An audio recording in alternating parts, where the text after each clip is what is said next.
Hey, so you might not know this, but there's this little series that Sonic Team makes games for called Puyo Puyo.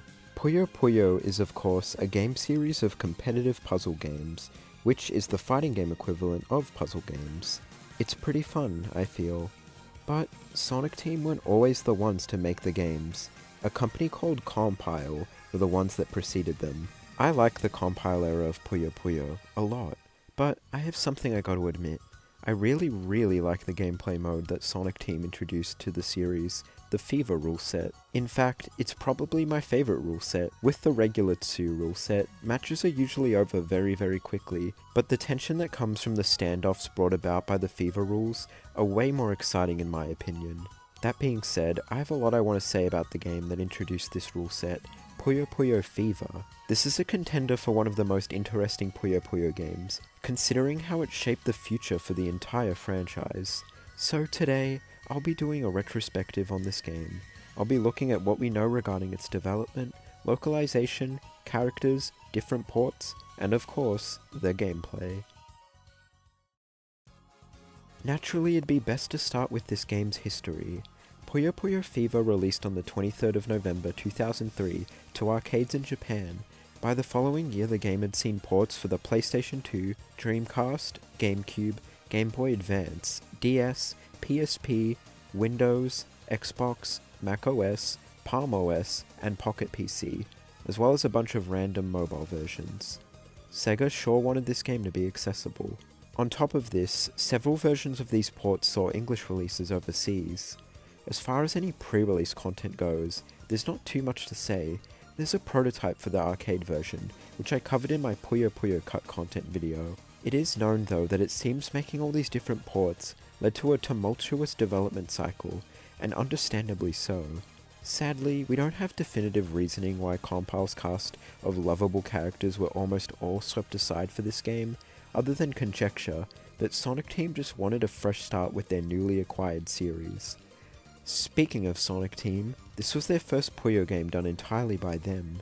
Some of the people you may recognize as staples of Sonic history worked on this game, such as Yuji Naka as the game's producer, and Yuji Iwakawa, who was this game's art director. Puyo Puyo Fever had some interesting marketing, such as an article in issue 46 of Monthly Arcadia, which goes into some interesting detail about the new characters featured in the game, the most notable of which being a cast of students and a teacher from Primp Magic School, a new location from this game's new world. Strangely enough, a lot of this lore is never ever brought up anywhere else outside of this one magazine, but I'll have more to say on that later. Since this will serve as a good introduction to all these new characters, I'll give a summary of these descriptions. Amity is said to be a pretty normal girl, attending magic school with her classmates, but she has the potential to use ridiculously strong power to cast mighty spells. Also, she's the current incarnation of a goddess, apparently. Rafina is the youngest of 3 daughters from a long and honourable line of mages, as well as Amity's rival, likely due in part to her magic potential being low, which causes her to have an inferiority complex, especially considering Amity's strongest spells just so happen by chance. To compensate for her low magic power, Rafina has a special pouch that absorbs magic from the environment, and with the use of kinetic energy from melee attacks, can amplify her magic spells to keep up with her classmates. Liddell is a demi-human who's very insecure about her 2 horns on her head, and wraps her hair into buns to hide them from plain sight.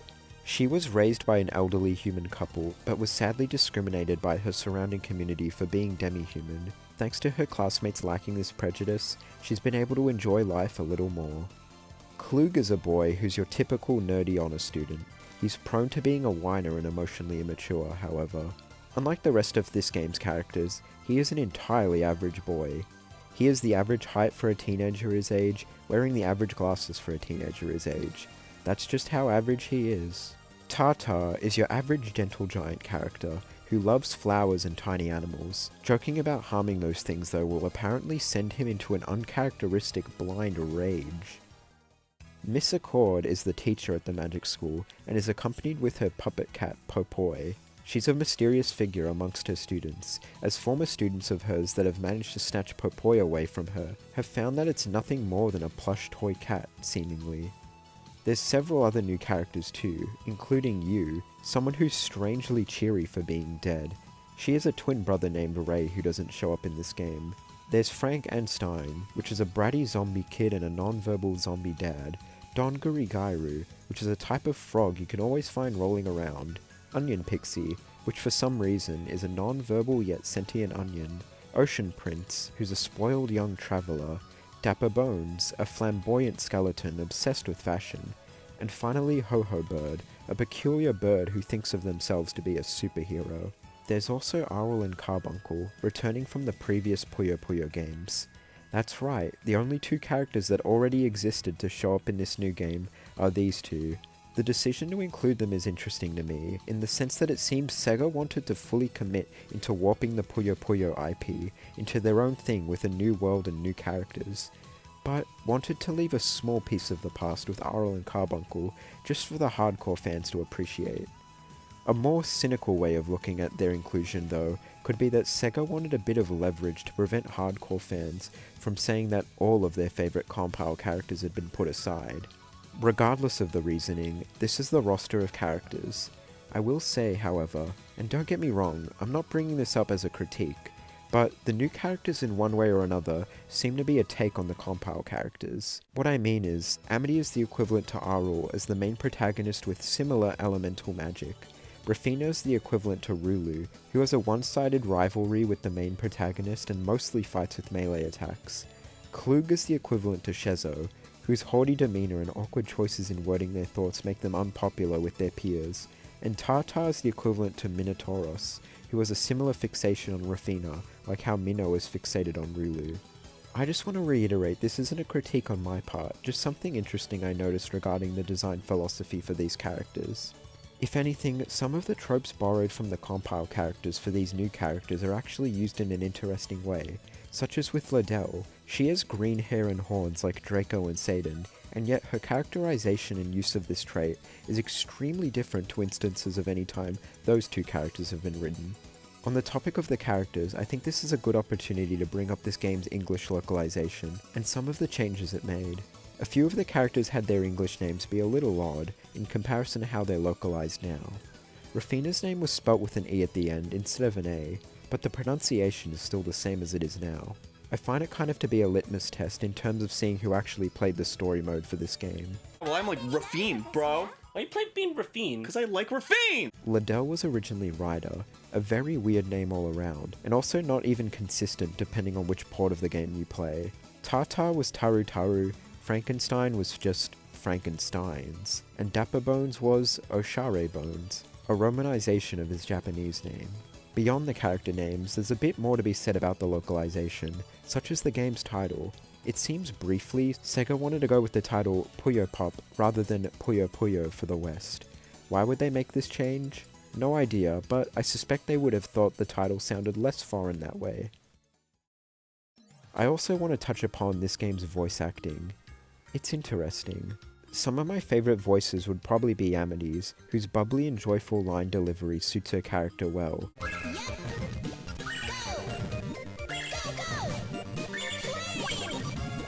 And Popoi, whose voice is just funny all around.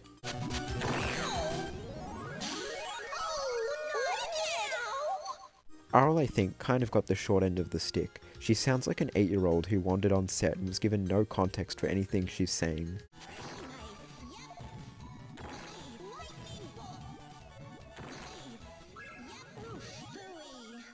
Also, Carbuncle having his only word he says be changed from to is pretty weird.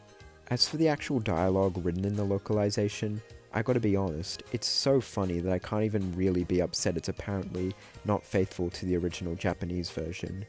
Stuff like Rafina's joke about Ho-Ho Bird crossing the road always cracks me up. Same with Salutations, Rafina. On the topic of the game's dialogue, I should cover the actual plot of the game. It's pretty simple, light-hearted stuff. There's 3 separate story campaigns, but the first one is pretty much just a tutorial on how to play Puyo Puyo, but cleverly set in universe in Amity's classroom. The second and third campaigns are full 8-opponent courses for both Amity and Rafina, Amity being the normal mode, and Rafina being the difficult mode. Anyways, Amity is a student of Primp Magic School and her professor, Miss Accord, has misplaced, or lost, her flying cane. Whichever student who finds it and returns it to her is in for an award, so all of her students are all out to search for the cane. After travelling and searching around Primptown, getting into strange encounters every step of the way, Amity faces off against Popoy, Professor Accord's mysterious puppet cat. She defeats Popoy, gets the cane back, and Accord is pleased. Amity, out of a sense of humbleness, says a reward isn't necessary. Accord takes this literally, and Amity realizes her choice of words was poor and regrets it. Amazing. For Rafina's story, she's agitated that Amity is out searching for the cane, and decides to look herself in an attempt to best her. She likewise runs into various hilarious opponents, and finally manages to also run into Popoy. She wins, Accord smacks her on the head with a giant mallet, Rafina suffers a concussion and forgets as to what happens, but all her friends congratulate her on finding the cane. The bottom line is, the story in this game is pretty lighthearted and simple. And you know what? I like that. Not to get sidetracked on general game design stuff for a second, but in all honesty, I prefer when a game's story and tone match its visuals. That's probably something kind of obvious if you watch some of my other videos, but regardless, I think a game like Puyo Pop Fever that has an art style like this, I think it'd be jarring to have some crazy deep and lore-driven world and story. As I alluded to earlier, I don't really mind that a lot of that lore found within that magazine isn't actually found within the game itself. Not every game I play has to be filled to the brim with supplemental crazy world building and the like. I like that this game is something more simple and laid back.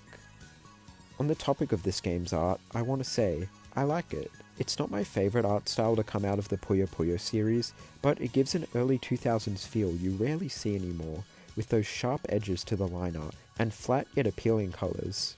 I'm not one to be able to put into words the technical detail on why I think art looks good, but I will just say, the art in this game is pretty neat. As for how the game is animated, it's fine, but I'd be lying if I said I wouldn't prefer for full character animations in the cutscenes, like with Puyo Puyo's son. Anyways, I want to mention the music in this game too. It's great, I think. A lot of extremely iconic tracks from the Puyo series debuted here, and there's just a very upbeat and enjoyable feel to everything here that suits the atmosphere of this game. Okay, I've talked about this game's presentation long enough. It's time I discuss the gameplay. This game actually offers you a few different modes to play. You can play regular Tsu gameplay if you want, you can play mission mode, and you can play endless. It's all here. But the reason to play this particular Puyo game, of course, is for that new Fever mode. As I mentioned at the beginning of this video, the Fever rule set is my favourite way of playing Puyo Puyo, and this introductory game just nails it. In short, to explain how this gameplay works, you have this meter that fills up as you offset your opponent's garbage, which means when you pop your Puyo, when you have these grey nuisance Puyo hanging above you, you fill up your meter. If you fill up your meter all the way, you enter Fever mode, where a bunch of pre-set up chains are waiting for you to pop, and used to damage your opponent. This style of Puyo gameplay, in my opinion, encourages more skillful planning of every move. As with Tsu gameplay, it's more of a competition on who can build the biggest chain in the shortest time. Here, it's not only about building big chains, but also planning, should I be the first to attack my opponent, or do I wait for them to start so I can offset them? Do I extend my chain in Fever mode for more damage, even if there's a bigger risk? Even choosing between which character to play as factors into this, as each character has a unique lineup of Puyos, known as a drop set, and you can experiment and choose a main that suits your preferred way of playing and making chains, as some characters are better in Fever mode, some are better outside Fever, some are better only making smaller chains, or only making bigger chains, etc. As the advertisements for this game say, it is definitely easy to learn, but difficult to master. I find stuff like the arrows showing you where to start off your Fever chains in the easiest setting to be great aids for new players trying to learn the ropes. I just find this all to be immensely well designed, and it's what ultimately gets me coming back to not just Fever mode in all the Puyo games that have access to it, but Puyo Pop Fever specifically as well, seeing how well they nailed the gameplay in this first entry. That being said, depending on what port of the game you play, you may have a better time than others. Which is unfortunate that not all ports of this game were made equal, but that's what you get when you release the same game on over 10 platforms. I'm not going to go over every single port of this game, but there's notable things to say about a good few of them. Anyways, there's the Xbox, PS2 and Gamecube versions, which all feature these 3D graphics in battle. They look interesting, but pretty unnecessary in all honesty, but what makes these versions of the game suck is that there's input lag introduced from the fact that the game has to render these 3D models of the Puyo. Ugh, that sucks so much. There's the Game Boy Advance port of the game, which is what I've been using for a majority of the footage in this video. It's a very faithful port of the game, and somehow one of the fastest versions of it too. It does have to make some sacrifices due to the hardware, such as having no voice acting during cutscenes, but aside from that, it's absolutely a version I find worth playing. Then there's the Nintendo DS version, which is how I first got to experience this game. It's an immensely high quality port with surprising additions exclusive to this version. They went all out with the supplemental touchscreen stuff, such as this gameplay explanation that plays if you press nothing on the title screen. Speaking of the title screen, if you blow into the mic, a little minigame where you can attempt to juggle Puyo with the stylus will start. That's cute. Also, during the credits, there's even a spot the difference game between the two screens you can play. One additional touchscreen gimmick they added though was that the game can be played entirely using a stylus. It's about as good as you can imagine it could be. They mustn't have tested this very much because it is literally, without hyperbole, impossible to beat Popoi while using these touch controls. Jeez. On a more positive note, one more thing is that via download play, this game can be played with up to 7 other people. Something demonstrated here with this commercial for the game. 強い誰かとやってるのだけさ私だけって言ったじゃない私でしょひどいひどいひどいでもね一つのソフトで8人対戦できるから Nintendo DS で Puyo Puyo Fever All around, this is an amazing version of the game I also highly recommend playing. The last port of the game I want to talk about is the Windows PC version, not the Mac version, although that one does have this cool bundle that comes with a USB Sega Saturn controller. Anyways, I want to more specifically bring up a later version of the Windows PC version of Puyo Pop Fever called Puyo Puyo Fever Carnival Edition. This was a special version of the game made to celebrate the 15th anniversary of the Puyo Puyo series, made available for free, but at the cost of only the endless modes and online matches being playable. Single player mode is completely disabled. This version of the game is notable because once a month between March 2006 to December 2006, new characters would be added. Some of these characters include Sonic the Hedgehog, specifically from Sonic Riders, Aquostra Battalion from Bakugan, Ai from Super Monkey Ball, Sakura Shinguji from Sakura Wars, and for the final month, Satan, with his art taken from the newly released Puyo Puyo 15th anniversary. I find this version of the game to be a neat footnote of Puyo Puyo history. With all of that info about the actual game itself having been discussed, you may wonder, how exactly was this game received? Looking at the reviews for this game reveals some interesting statistics, that being that the game on average was getting review scores with numbers ranging from 60 to 80.